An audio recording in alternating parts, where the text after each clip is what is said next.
I agreed to watch a stranger's bag at the airport, and now it keeps coming back no matter where I leave it. My boss disappeared after trying to open it, and now I'm under investigation. I'm not entirely sure if this is the right place to share this. I can already imagine the flood of "you're the asshole" comments. But let me serve as a cautionary tale about why sometimes being a good Samaritan and helping out strangers with their luggage can backfire. And before you start judging me, really take a moment to ask yourself if you'd have done anything differently. So, I was at the airport, waiting at baggage claim, when this woman approached me and asked if I could watch her bag for a bit. "Promise you'll keep this safe until I get back," she said. I gave her my word, chuckling a little because she seemed so nervous, like she was worried I'd just leave it there for someone to snatch up. She thanked me repeatedly and hurried off. I assumed she needed to use the restroom given how quickly she left, but she never came back. The bag didn't have any tags or identification, just a ribbon tied to the handle. I stuck around with it for a good 30 minutes, waiting for her to return. But after 45 minutes passed, I figured this was getting ridiculous. So, I left the suitcase with the rest of the unclaimed bags, thinking it would eventually get back to her. I was wrong. When I got home, there it was, sitting right in my entryway. I stared at it as I shut the front door behind me. Weird, right? How on earth did it end up here? Vague thoughts crossed my mind. Maybe the airport delivered it by mistake, thinking it was mine since they saw me with it. The suitcase was a dark gray-green, one of those large clamshell types with tough fabric around the zipper and a lacy ribbon tied on the handle. It had no labels at all, not even a flight barcode sticker. The next day, I took it back to the airport. But when I returned home, there it was again, right in my bedroom, sitting next to my other luggage that I still hadn't unpacked. Now this was getting creepy. Who had brought it back? How did they know where I lived? If this was some kind of prank, it had gone way too far. I grabbed the suitcase, wheeled it out to the alley, and tossed it in the dumpster. But a few hours later, it was back again. By then, I had unpacked from my trip, and my luggage was tucked away in my closet. The green suitcase just sat there, as if it was waiting to be unpacked too. I drove it to a dumpster across town. When I got back home, it was there again. I took it to Goodwill and donated it, but it returned again. Each time it came back, it felt heavier. As the days went by, I started having nightmares about the suitcase. I'd close my eyes, and as soon as I drifted off, I'd feel the clamshell of the suitcase closing around me, like I was all crumpled up inside, my limbs twisted, and my lungs struggling to get air. I'd try to breathe, but the air was stale, and I was suffocating. I'd finally wake up in a panic, only to see the suitcase still sitting in my room. It wasn't just getting heavier. It was also starting to smell rotten. At first, I thought it was from being tossed in the dumpster. But no, this was something else entirely. The stench kept getting worse, like someone had stuffed a dead animal inside and left it to rot. And it started leaking a foul, dark liquid that dripped onto the carpet, leaving a nasty stain. I decided to take a different approach and set up a camera to catch whoever was bringing it back. My parents had a pet cam for their dogs, so I asked them to keep the suitcase for me. I made sure to place it in their living room, right in front of the camera, so I could see when and how it disappeared. A day went by, too. When I checked the footage from my parents' pet cam, the suitcase was still there. Then they called me, asking if I could come get my suitcase because it was taking up space and stinking up their living room. I brought it back home and stashed it in the garage, setting up a camera to monitor it there. It stayed put in the garage, thankfully, because the smell was absolutely horrendous, but my nightmares only got worse. In the latest one, I couldn't move at all. I felt my skin peeling off, my eyes melting in their sockets, maggots crawling through my decaying flesh. When I woke up, it took me a moment to blink my bleary eyes and figure out where I was.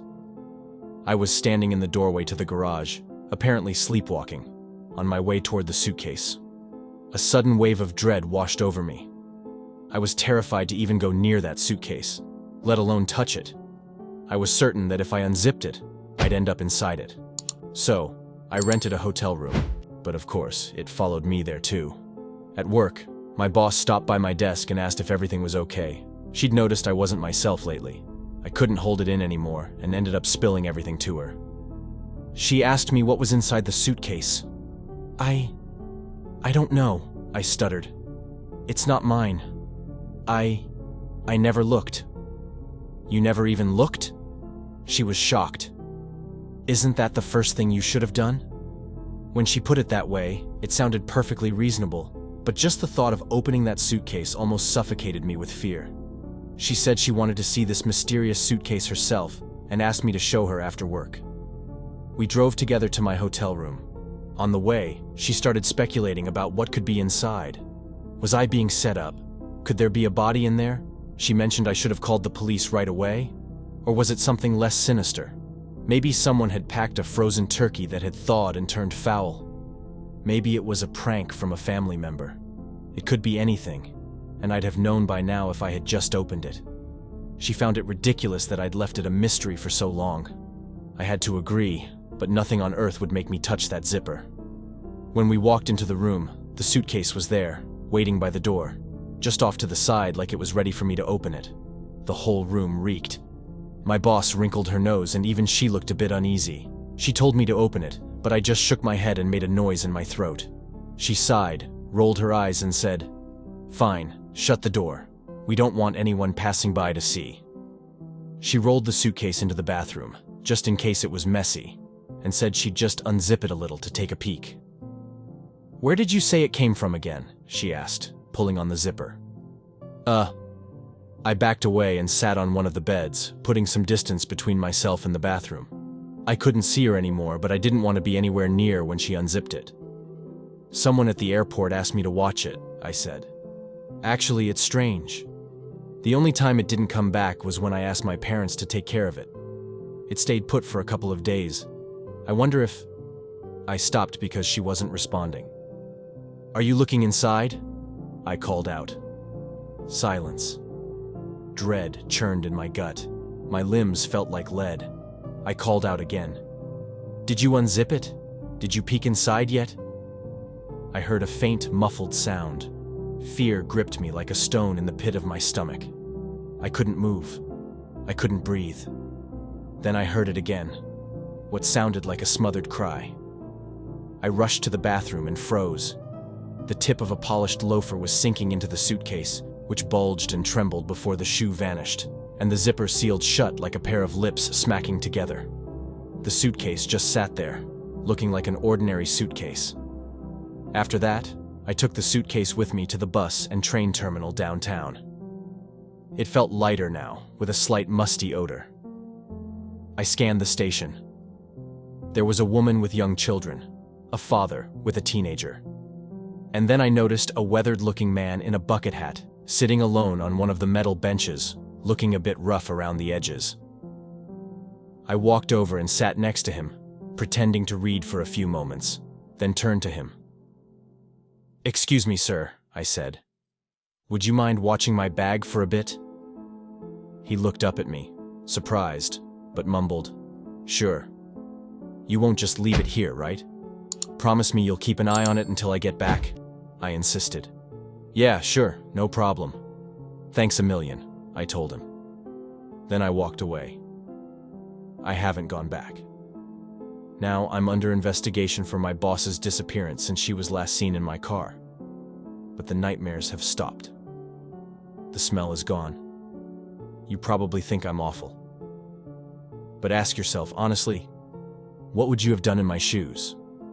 I feel like I have to give this warning to prevent others from going through the same ordeal. If someone ever asks you to watch their bag, don't do it. No matter how much you feel obliged to be polite, make an excuse and walk away. Let people handle their own luggage. I know I'm never watching anyone's bag again.